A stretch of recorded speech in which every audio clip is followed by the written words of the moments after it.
And a new US visa rule requiring H-1B and H-4 workers and applicants to make their social media accounts public is set to come into effect on the 15th of December. Well, ahead of the deadline, there is confusion, chaos and anxiety among visa holders and applicants. The new rules for visa vetting would apply to both renewals and fresh applications.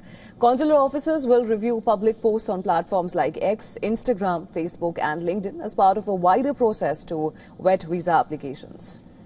The move has sparked widespread anxiety. Over the last couple of decades, the internet has democratized public expression and free speech. From Delhi to Dallas, opinions are shared at fingertips in real time.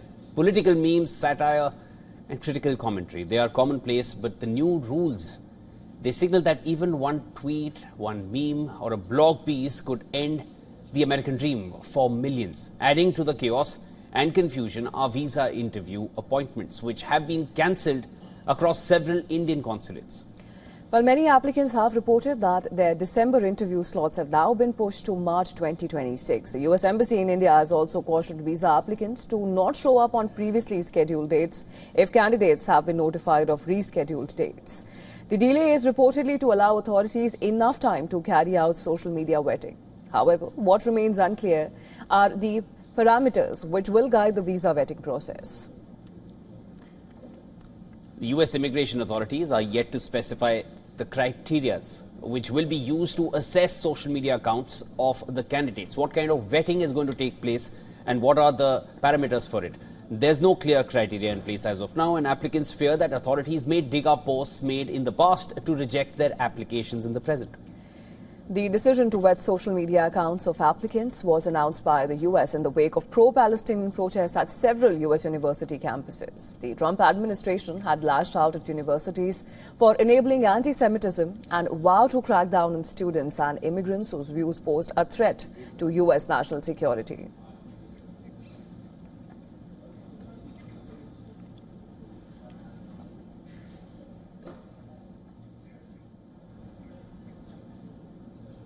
And to discuss this development further, we're now being joined by Johanna LeBlanc. She is National Security Law Analyst and Foreign Relations Expert. Thank you so much for joining us in the broadcast.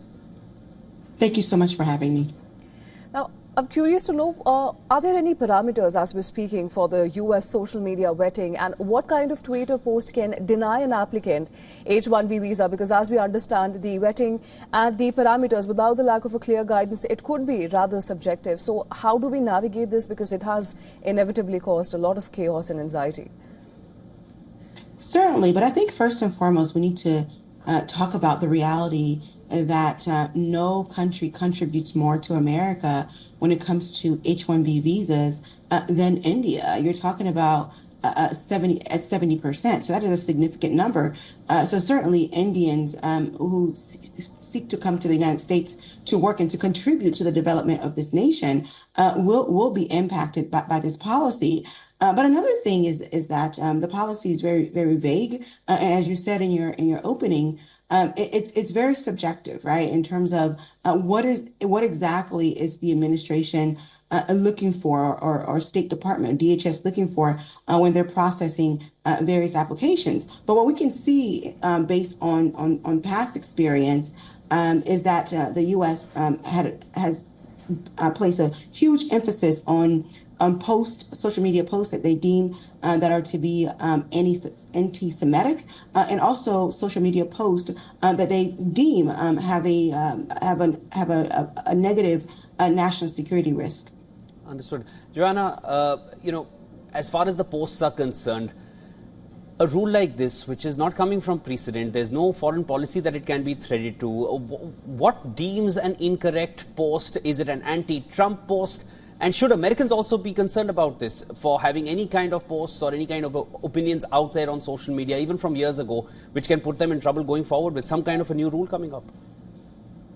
I think that is the big issue here, that we don't know the parameters, right? So that means anything that a consular officer may deem to be a violation of whatever parameters that they have set forth within the State Department, or a consular officer feels may be a violation of the U.S. national security, could be could be a violation.